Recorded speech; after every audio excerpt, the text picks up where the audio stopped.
जय हिंद। दोस्तों, हादसा कभी कहकर नहीं आता। हादसे जो होती हैं वो हमेशा अचानक होती हैं और कईयों लोगों की जिंदगियां बर्बाद हो जाती हैं। ऐसे ही कोई घटना हमारे देश में इस साल में कई घटनाएं देखने को हमें मिला। रेलवे एक्सीडेंट जो हो रही हैं, कई सारी ऐसी घटनाएं हुई इस साल। अभी हाल ही में घटना झारखंड के अंदर हुआ है। इसके पहले कई सारे रेल दुर्घटनाएं जो हैं आपको याद होंगे। उड़ीसा में हुए रेल दुर्घटना आपको याद होगा। कितने लोग मारे जा चुके हैं और कितने लोग जो है वो इस व्यवस्था की वजह से, या यूँ कहें हम कि लोगों को जो भी जो असुविधा हो रही है, इन चीज़ों की वजह से आखिर ये रेल एक्सीडेंट क्यों हो रहे हैं। तो आज का जो हमारा ये मुद्दा है दोस्तों, आज हम बात करने वाले हैं कि आखिर जब कभी ऐसी आपके साथ घटना हो जाती है या कोई दुर्घटना हो जाती है तो आप या कोई भी व्यक्ति कैसे अपने इंश्योरेंस को क्लेम करेगा, इससे संबंधित कानून को समझेंगे। तो आज मैं आपका स्वागत करता हूं, अभिनंदन करता हूं। मैं हूं Chandan Singh, text book judiciary में आपका मैं दिल से स्वागत करता हूं।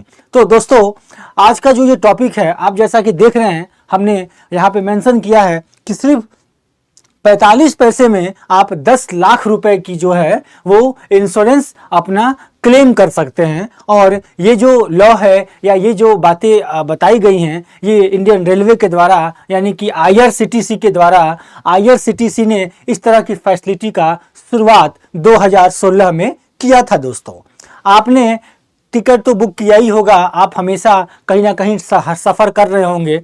हर व्यक्ति जो है कहीं ना कहीं जाता है, तो आपने टिकट जब बुक किया होगा तो आईआरसीटीसी के ऐप से किया होगा। दोस्तों, आईआरसीटीसी के या तो ऐप से किया होगा या आप रेलवे काउंटर पे जाके किए होंगे।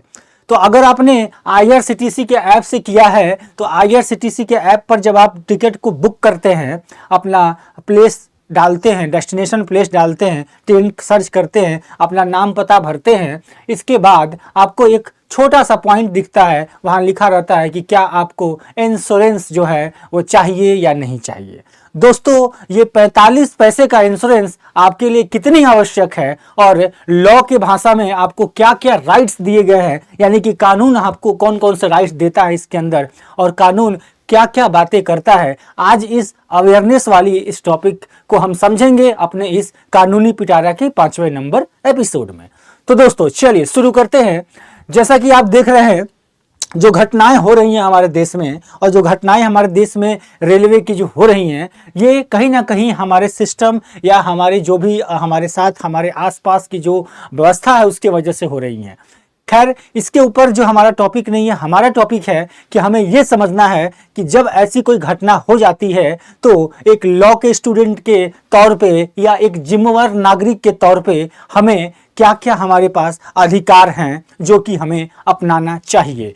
यानी कि मान लीजिए ऐसी कोई घटना, अनहोनी घटना आपके साथ हो जाती है, तो आप उस घटना के बाद आप अपने आप को इंश्योरेंस से क्लेम कैसे लेंगे, या फिर क्यों कहें कि इंश्योरेंस की महत्व कितनी है इस आईआरसीटीसी की ट्रैवल इंश्योरेंस की, इसको आज हम समझने का प्रयास करेंगे। दोस्तों, तो दोस्तों, जब भी आप अपना रेलवे का टिकट कराएं तो अवश्य अपना इंश्योरेंस करवा ले, आईआरसीटीसी का इंश्योरेंस जरूर करवा ले। दोस्तों, चलिए, तो दोस्तों, अभी जैसे मैंने बताया कि हाल ही में जो घटनाएं झारखंड की हुई, उड़ीसा की हुई, बिहार की हो गई है ना, इसके अलावा तेलंगाना में हुआ, कई तरह का चंडीगढ़ एक्सप्रेस के साथ हुआ, कई ऐसे ट्रेन के साथ जो है दुर्घटना हुए, हजारों लोग मारे गए।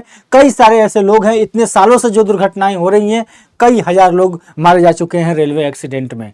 कई लोग जो है, किनकी परिवार जो है वो अकेले आज भी रह रही हैं। तो इस तरह की जो समस्याएं हैं, इसको बचाने के लिए, या इससे कह सके कि एक रेमेडी के तौर पे, क्योंकि देखिए किसी का भी अगर डेथ होता है या डिसेबिलिटी होती है इन तरह की दुर्घटनाओं में, तो हाँ, पैसा या फिर ये सारी चीज़ें उसकी ज़िंदगी तो नहीं ला सकती है, लेकिन दोस्तों कहीं ना कहीं मदद करने का प्रयास करती है। तो जो ये पॉलिसी का जो है, इसमें पॉलिसी को हमें ये समझना है कि जब कभी ऐसी घटना होती है तो क्या क्या पॉलिसीज अवेलेबल हैं, इस कानून को आज हम समझने का प्रयास करते हैं रेलवे के अंदर। तो पहली चीज है दोस्तों, शुरुआत की बात करते हैं। जैसे अगर आपको इंश्योरेंस क्लेम कैसे करना है, तो क्लेम करने के लिए जैसे आपको सबसे पहले इंश्योरेंस लेना है, क्लेम करने से पहले तो आप लेंगे कैसे। आईआरसीटीसी का आप जाएंगे पोर्टल के ऊपर, IRCTC का या तो आप पोर्टल ले सकते हैं यानी कि वेबसाइट, या फिर वेबसाइट नहीं लेंगे तो आप जाएंगे डायरेक्ट काउंटर पे रेलवे के, या फिर आप किसी एजेंट से करवा रहे हैं तो एजेंट भी यहीं पे जाता है, यहीं से बुकिंग करता है। कोई एक्सटर्नल ऐप की बात मैं बताऊंगा कि उससे नहीं होगा। फोन पे, पेटीएम, इन सब से भी आप कर रहे हैं तो वो भी डायरेक्ट जो है इसी पे आता है, वो इंटरनल डायरेक्शन इसी IRCTC के ऐप पे होता है। यानी कि IRCTC जो है जिससे हम टिकट को बुक करते हैं, यहाँ पे अपना डेस्टिनेशन, अपना ट्रेन का स्टेशन का नाम और वगैरह भरते हैं, डेट भरते हैं, क्लास भरते हैं और सर्च करते हैं ट्रेन, और ट्रेन सर्च करने के बाद हम लोग देखते हैं, चेक करते हैं कौन सा टिकट अवेलेबल है, फिर हम उस पर क्लिक करते हैं और उसको हम वहाँ पे डिटेल्स भर के परचेज करते हैं। जब हम परचेज करेंगे तो ये आपको एक कॉलम दिखेगा कि do you want to take a travel insurance, क्या आप ट्रैवल इंश्योरेंस लेना चाहते हैं। आपको दो कॉलम मिलेगा दोस्तों, हाँ और ना। अगर आपने हाँ पे क्लिक किया तो 45 पैसा यानी कि 45 पैसा जो है वो आपके टिकट के फेयर में ऐड हो जाएगा दोस्तों, और आपने अगर नहीं किया तो 45 पैसा जो है वो ऐड नहीं होगा। तो आज हम इसी के बारे में बता रहे हैं कि जब आप 45 पैसा जब ऐड करेंगे तो 45 पैसे के आपके फायदे क्या क्या होंगे, और इससे जो है आपको क्या क्या जो है लाभ होने वाला है, आप किस तरीके से अपने राइट्स के अनुसार क्लेम करेंगे। तो दोस्तों यहाँ तक आप समझ गए होंगे। आप दूसरी चीज ये दोस्तों, जैसे ही आप जैसे यहाँ पे क्लिक कर देंगे और क्लिक करने के बाद जब टिकट आप कर लेंगे ना, तो टिकट बुक करने के बाद में आपको एक तो टिकट आएगा कंफर्म कि आपने टिकट बुक किया और उसका जो है टिकट का आपका कॉपी आ जाएगी। दूसरी चीज क्या आएगी, इंश्योरेंस की कॉपी। क्या आएगी दोस्तों, इंश्योरेंस की कॉपी आएगी। जो इंश्योरेंस की कॉपी आएगी वो भी आपके मेल पे आएगी, आपने जो मेल ID डाला होगा तो उस मेल पे जाएगी, या जिस अकाउंट जो IRCTC का जो अकाउंट होता है ना उसके मेल ID पे भी जाती है, तो उसके पास जाएगी जिसने अकाउंट बनाया है, क्रिएट किया है। इसके बाद जो मेल आ जाएगी ना उसमें आपको ऐड करना है नॉमिनी। नॉमिनी क्यों ऐड करते हैं दोस्तों, मान लीजिए कैसी कोई दुर्घटना हो जाए जिसमें आपकी ही डेथ हो जाए, तो अगर आप ही की डेथ हो जाती है तो आपका जो परिवार है वो एज ए नॉमिनी क्लेम करेगा पैसे। तो याद रखिए, मुआवजे का जो रकम है या ये इंश्योरेंस का रकम है, मुआवजा तो अलग चीज है, इंश्योरेंस का जो रकम है वो इंश्योरेंस का रकम जो है वो आपके नॉमिनी को, यानी कि जिस व्यक्ति का नाम आप डालेंगे उस व्यक्ति को मिलेगा। तो इसलिए जब आपके पास इंश्योरेंस जब आप ले लेते हैं, टिकट बुक करते हैं और इंश्योरेंस जब आपको मिल जाता है तो फिर आपको क्या करना है, अपने मेल को चेक करना है, और आपके मेल पे जो आपका जो इंश्योरेंस कॉपी आया हुआ है, इस तरह का इंश्योरेंस कॉपी आता है जिसपे आपका सर्टिफिकेट नंबर ऐसे करके लिखा हुआ आता है, आपका टिकट का नाम, आपका एज, ऐसे सारी डिटेल्स जो है लिख के आती हैं। उसमें आपको लिंक भी होता है ऐड योर नॉमिनी का, आपको अपने नॉमिनी ऐड कर देना है, अपने भाई बहन या जो भी आपके मम्मी पापा या कोई भी हो उसको आप ऐड करेंगे, आपके करीबी लोग जो भी हैं जिसको आप नॉमिनी बनाना चाहते हैं। ठीक है, बैंक में भी नॉमिनी आप अकाउंट का बनाते हैं ना कि आपके आधार पे कोई और भी आपका अकाउंट का ऑपरेट करेगा, तो उसी तरीके से होता है कि नॉमिनी मतलब आप नहीं रहे तो अगला कौन व्यक्ति होगा आपके उस कार्य के लिए या उस प्रॉपर्टी के लिए या इस इंश्योरेंस के लिए। तो नॉमिनी आपने ऐड किया, जब आप नॉमिनी ऐड कर देंगे तो नॉमिनी ऐड करने के बाद बेसिकली क्या होता है दोस्तों कि आप जब अगर आपकी दुर्घटना आपके साथ हो जाती है रेलवे के माध्यम में या रेलवे से ट्रैवल करते हुए, तो आपके उस नॉमिनी वाली जो व्यक्ति के जिसका आपने डिटेल डाला हुआ है वो व्यक्ति पैसा क्लेम करता है। IRCTC ने कुछ ऐसे जो है कंपनियां हैं जिसके साथ उन्होंने अपने टेंडर साइन किए हैं, और टेंडर में जिसमें 3 कंपनियां हैं मुख्य रूप से, एक श्रीराम जनरल इंश्योरेंस है, एक ICICI लॉम्बार्ड कंपनी है प्राइवेट लिमिटेड, और एक जो अगली कंपनी है वो है रॉयल सुंदरम। ये जो तीनों कंपनियां हैं, ये तीनों कंपनियां टेंडर के रूप में यानी कि इंश्योरेंस जो है ये प्रोवाइड करती हैं IRCTC के द्वारा। तो जब आप इंश्योरेंस जब आप कर लेंगे, ले लेंगे, क्लेम करने वाली जब बात आएगी तो आपको बेसिकली जो ऐसे आपका है ना ये आपका सर्टिफिकेट नंबर, इसी सर्टिफिकेट नंबर को आप इन तीनों में से किसी के वेबसाइट पे जाएंगे, और वेबसाइट पे जाने के बाद आप वहां पे क्लिक करेंगे, वहां पे अपना डिटेल्स भरेंगे तो आपको जो है वो करंट जो जानकारी मिल जाएगी दोस्तों कि कौन कौन सा लोन जो है क्या क्या है। और दूसरी चीज, बड़ी चीज ये है दोस्तों कि जैसे आपको जो इंश्योरेंस की कॉपी मिलेगी ना उसमें यहाँ पे नाम भी लिखा रहता है कि कौन से इंश्योरेंस का आपको इंश्योरेंस मिला है, मतलब इंश्योरेंस कंपनी का नाम क्या है। उसी कंपनी की वेबसाइट पे भी जाएंगे आप तो वहां पे जो है आप इसको क्लेम में डाल सकते हैं। ठीक है दोस्तों, अब रही बात कि देखिए किस तरीके से आपके जो आपको सर्टिफिकेट मिलता है उसके अंदर ही ये चीजें लिखी रहती है कि GST और CGST लगता है 0.034, और टोटल देखिए पैसा कितना लगता है टोटल पैसा कितना है 45 पैसा। 45 पैसे का जो है वो अमाउंट आपको पे करना होता है। अब दोस्तों ऐसे अगर घटना आपके साथ हो जाती है तो घटना होने के बाद में आपको कितना क्लेम मिलेगा या आपके परिजन को, आपके परिवार को कितना क्लेम मिलेगा, जिसमें सबसे पहला जो है, अगर किसी व्यक्ति की दुर्घटना हो जाती है और उसमें डेथ हो जाती है, रेलवे दुर्घटना में अगर उसकी डेथ हो जाती है तो 10 लाख रुपए का जो है मुआवजा जो है 10 लाख रुपए का मुआवजा दिया जाएगा दोस्तों। और अगर किसी यानी कि 10 लाख रुपए का इंश्योरेंस होगा उसका, ठीक है, अगर वो क्लेम करता है इंश्योरेंस को किसी 45 पैसे का तो वो कितना मिलेगा, उसे 10 लाख रुपए मिलेगा।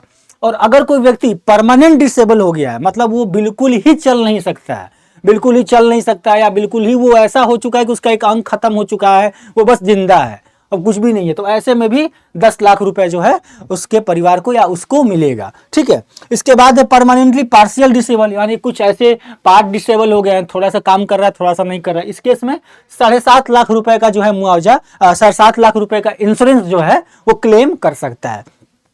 हॉस्पिटल एक्सपेंस के रूप में अगर मान लीजिए आपको दुर्घटना के साथ आप दुर्घटना में आपको जो है चोट लग गई है या ऐसी कोई सीरियस इंजरी हो गई है तो आपको 2 लाख रुपए का जो है मुआवजा, 2 लाख रुपए का इंश्योरेंस जो है आपको दिया क्लेम कर सकते हैं। और डेड बॉडी को ले जाने के लिए दोस्तों 10,000 रुपए का जो है वो पैसा आपको दिया जाता है इस इंश्योरेंस क्लेम के अंदर। यानी कि ये सारी चीजें आपको जो है जानकारी के तौर पे आपको हर टिकट के अंदर ये चीजें आपको लिखी हुई मिलेगी। जब टिकट खरीदेंगे और जब आप 45 पैसा आप जमा करेंगे तो इंश्योरेंस के तौर पे आपको ये चीजें जो है मिलेंगी दोस्तों, आपको जानकारी में ये मिलेंगी। तो ये सभी को जानना बहुत जरूरी है, इसलिए हमने जो है आज आपके लिए ये जो है पूरी वीडियो को, एपिसोड को रखा है ताकि आपको ये जानकारी हो सके। देखिए दोस्तों, अब बात आती है कि रेलवे में, देखिए बहुत सारे लोग जो हैं वो रेलवे में विदाउट टिकट सफर करते हैं, या बहुत सारे ऐसे लोग हैं जो टिकट लेते हैं या फिर उनका जो है कोई ऐसा जो है काम होता है जो कि बिल्कुल नकली तरीके से वो इस्तेमाल करते हैं टिकट वगैरह का। तो इस तरह का जो तरीका है वो नहीं अपनाना चाहिए, क्योंकि देखिए इससे कितना नुकसान है। ये सिर्फ और सिर्फ जो है कंफर्म टिकट और आरएसी वालों के ऊपर लागू होता है दोस्तों। यानी कि अगर आपने कंफर्म लिया है टिकट और आरएसी में यार टिकट है आपका मान लीजिए, तो ही आपको जो है इसका फायदा मिलेगा, क्योंकि आपका जो है आपने वेटिंग में टिकट ले लिया तो उसका फायदा आपको नहीं मिलेगा। लेकिन दोस्तों अगर आपने काउंटर से टिकट लिया हुआ है, रेलवे काउंटर से जाकर, और वहां आपने इंश्योरेंस अमाउंट अगर पे किया है, ध्यान दीजिएगा, अगर आपने वहां इंश्योरेंस अमाउंट पे किया है तो फिर आप भी लायबल होंगे। लेकिन क्योंकि दोस्तों क्या होता है कि गवर्नमेंट के रिकॉर्ड में तो होनी चाहिए ना, अगर आपने ऑनलाइन टिकट वेटिंग में ले लिया तो उससे गवर्नमेंट के पास रिकॉर्ड बाद में खत्म हो जाती है, क्योंकि वो अपना डेटा डिलीट करते रहते हैं। तो बेसिकली क्या होता है, कंफर्म डेटा के हिसाब से चीज चलती है। तो बेसिकली यहाँ पे समझने वाली बात है, कंफर्म और आरएसी ये जो टिकट है, ये इसी टिकट को सिर्फ मान के चलिए कि सिर्फ कंफर्म और आरएसी वाले पे ही अप्लाई होगा, इसके अलावा किसी पर नहीं होगा। दूसरा चीज, फैसिलिटी स्टार्टेड इन 2016 में स्टार्ट हुआ था, बताया मैंने आपको। Facilities only for on IRCTC app. अब कोई दूसरे ऐसे किसी ऐप से आपने टिकट बुक कर लिया तो वो उस पर लागू नहीं होगा, आईआरसीटीसी के द्वारा ही अगर आपने किया है तो उस पर लागू होगा। ठीक है दोस्तों, इसके साथ क्या है, not apply on general ticket और अनरिजर्व टिकट जो होता है उस पर यह अप्लाई नहीं होता है। देखिए दोस्तों, मुआवजा अलग चीज है और इंश्योरेंस ये अलग चीज है। यानी कि जो सरकार जो मुआवजा देती है वो अलग चीजें है, वो इंश्योरेंस नहीं देती है, वो सरकार मुआवजा देती है क्योंकि ऐसी दुर्घटना हो गई है। तो इस तरह की दुर्घटना में हो सकता है इनको मुआवजा मिले, लेकिन इनको इंश्योरेंस का क्लेम करने का राइट नहीं रहेगा, क्योंकि उन्होंने कोई ऐसा प्रीमियम नहीं पे किया है। अगर आपने प्रीमियम पे किया है तभी तो आप इंश्योरेंस क्लेम करेंगे ना, तो ये लोग प्रीमियम नहीं पे किए, इसलिए ये लोग जो है इंश्योरेंस क्लेम नहीं करेंगे। इसके बाद क्लेम जो है सबसे बड़ा दोस्तों, क्लेम आपको 4 महीने के अंदर ही करना है। जैसे कोई दुर्घटना अगर आपके साथ हो जाती है तो आपको 4 मंथ जो है, 4 मंथ का समय जो है के अंदर ही काम करना है। यानी कि 4 महीने हैं, दुर्घटना आज हुई तो आपको 4 महीने के अंदर जो है क्लेम कर देना है। क्लेम कैसे करना है इसके बारे में आपको बताता हूं। देखिए दोस्तों, 3 प्रोसेस होता है। एक प्रोसेस तो ये है कि सबसे पहले आप क्लेम को क्या करेंगे, स्टार्ट करेंगे, डॉक्यूमेंट सबमिट करेंगे, फिर आपकी जांच होगी, फिर पैसा आपको मिलेगा। जैसा कि अब देखिए क्लेम प्रोसीजर को करने का सबसे बड़ा तरीका, एक तो पहले जब दुर्घटना हुई, दुर्घटना के 4 महीने के अंदर में आपको क्या करना है, उस कंपनी के रजिस्टर्ड ऑफिस में चले जाना है, और या फिर उसके पोर्टल पे जाना है, और वहां पे जाकर उसके वेबसाइट पे जाना है या कंपनी के ऑफिस में जाना है। क्लियरली मेंशन किया गया है दोस्तों कि 4 महीने के अंदर नियरेस्ट ऑफिस में जाना है कंपनी के, यानी कि कौन से कंपनी के ऑफिस में जाना है, जिस कंपनी का इंश्योरेंस लिए हुए हैं, यानी कि आपने आईआरसीटीसी में पे किया तो आईआरसीटीसी से जो टिकट के साथ जो इंश्योरेंस कॉपी आया आपके पास, उसमें नाम लिखा रहता है। मैंने आपको बताया ना, यहाँ पे देखिए, यहाँ पे देखिए नाम लिखा रहता है, देखिए लिखा हुआ ना यहाँ पे नाम, तो इस तरीके से नाम लिखा रहता है। तो बेसिकली जो है नाम जो है इन्हीं 3 कंपनियों में से कोई लिखा रहेगा, या बाद में कोई और ऐड हो जाता है तो अलग बात है, बट फिलहाल ये 3 कंपनियां हैं जिनके साथ टेंडर्स है, ठीक है। तो ये चीजें जो है उसमें लिखी रहेंगी। तो आपको क्या करना है, कंपनी के वेबसाइट पे चले जाना है या फिर उसके जो है ऑफिस चले जाना है, वहां पे 4 महीने के अंदर आप जाएंगे। फिर आप क्या करेंगे, वहां पे रिटर्न स्टेटमेंट देंगे, रिटर्न स्टेटमेंट देंगे क्लेम करने के लिए, आप कौन हैं आप उसके बारे में जानकारी देंगे, और आप ये भी बताएंगे कि क्या क्या आप क्यों, क्या नॉमिनी है नहीं है, ये भी है, क्योंकि नॉमिनी के हिसाब से वो पे करेंगे। तो बहुत सारी चीज़ें आपको देखेंगे। फिर आपको जो है डॉक्यूमेंट्स वगैरह प्रूफ करने होंगे, सबमिट करने होंगे, सारी चीज़ें आपको दिखानी होगी, बतानी होगी कि आपके साथ जो घटना हुई है, जो व्यक्ति हैं तो उनके साथ अगर किसी आपके करीबी के साथ ऐसी घटना हुई है जिनकी डेथ हो चुकी है, तो इस तरह की सारी चीज़ें जो आपको साबित करना होगा कंपनी के पास। कंपनी के पास आपको अपने टिकट, पीएनआर नंबर वगैरह सब कुछ देना होता है, ठीक है। तो ये सारी चीज़ें, अब जैसे कोई डेथ हो जाता है किसी व्यक्ति की, तो डेथ के केस में क्या क्या है दोस्तों, डेथ के केस में सबसे पहला चीज़ क्या है कि आपको रेलवे का रिपोर्ट लगाना होगा, वो कंफर्म करेगी ना कि कोई एक्सीडेंट हुआ भी था कि नहीं हुआ था। तो इस तरह का चीज़ है, ये एक डॉक्यूमेंट आप मांगेगी आपसे। इसके बाद report of railway authority, passenger का डिक्लेयर करने का एक अथॉरिटी, कहेंगे रेलवे भी तो पैसेंजर का डिक्लेयर करेगी कि हाँ ये मेरा पैसेंजर है। इसके साथ क्या है, फोटो आइडेंटिटी प्रूफ लगाना है नॉमिनी का, यानी कि जो नॉमिनी जिसका नाम आपने ऐड किया हुआ है, जब आपके पास आया था नॉमिनी के लिए तो उसमें नाम आपने ऐड किया, यानी कि नॉमिनी का आपको लगा देना है। और claim will be settle only in the nominee declare at the time, ठीक है, याद रखिएगा, claim will be settle only to the nominee declare at the time of buying this insurance. ध्यान रखिएगा, इंश्योरेंस जब आप खरीदते, जब आप, मैंने आपको बताया ना स्टार्टिंग में कि जैसे आप टिकट बुक करेंगे आईआरसीटीसी से, तो बुक करने के बाद ही आपको इंश्योरेंस में जैसे आपको मेल जब आएगा तो फिर आपको उसमें नॉमिनी ऐड कर देना है। तो डेथ के केस में दोस्तों हमेशा कोई और व्यक्ति जाएगा। आप तो मान लीजिए आपके साथ कोई घटना हो जाती है तो आप तो नहीं जाएंगे ना, आपके अलावा कोई और व्यक्ति जाएगा, जो आप तो डेथ हो गए, तो डेथ होगा तो कोई और व्यक्ति जाएगा, तो कोई और व्यक्ति जाएगा तो वो कौन होगा, नॉमिनी ही होगा ना, तो नॉमिनी जाएगा, ठीक है। और नॉमिनी जो है अपने आइडेंटिटी प्रूफ वगैरह लेके जाएगा, और इसके साथ क्या है, सक्सेशन ऑर्डर, लीगल जो भी सर्टिफिकेट्स हैं वो सारी चीज लेके वो जाएगा, फिर क्लेम करेगा डेथ के केस में दोस्तों, ठीक है। इस तरीके से कहाँ जाएगा, ये सारे डॉक्यूमेंट लेके जाएगा उस कंपनी के ऑफिस में जिसका इंश्योरेंस क्लेम करना है, यानी कि जो इंश्योरेंस कंपनी ने दिया हुआ है आईआरसीटीसी के द्वारा, उसके ऑफिस में जाएगा, ये सारे डॉक्यूमेंट देगा, तो फिर उसको मुआवजा मिलेगी। डेथ के केस में कितना मिलेगी, 10 लाख रुपए की मुआवजा जो है वो मिलेगी। अब एक डिसेबल क्लेम है, डिसेबिलिटी के क्लेम में भी ये सारे डॉक्यूमेंट्स दिए गए हैं, रिपोर्ट है, पुलिस का एफआईआर है, ये सारी चीज़ें जो है डॉक्यूमेंट्स आपको देने होंगे, और ये सारी जो डॉक्यूमेंट्स है वो आप रिस्पॉन्ड करेंगे, जमा करेंगे उस ऑफिस के अंदर। जैसे देख रहे हैं सारे डॉक्यूमेंट है, ये आपका बैंक डिटेल्स वगैरह सब कुछ देना होता है। इसके साथ आपको कंफर्म करना होता है कि कितनी डिसेबिलिटी है, उसके सर्टिफिकेट वगैरह बनते हैं।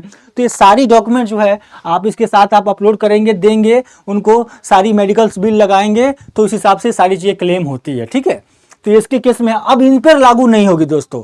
अब ऐसा नहीं कि हर एक दुर्घटना ही, हर एक रेल दुर्घटना पे इंश्योरेंस लागू नहीं होती है। जैसे कुछ इंश्योरेंस है, जैसे कि मान लीजिए कि आप सुसाइड करने का प्रयास कर रहे हैं, ऐसे कोई बहुत सारे व्यक्ति होते हैं जो रेलवे के आगे छलांग लगा देते हैं, या फिर ऐसे आपने बहुत लोगों को देखा होगा जो कि रेलवे के गेट के पास बैठे रहते हैं।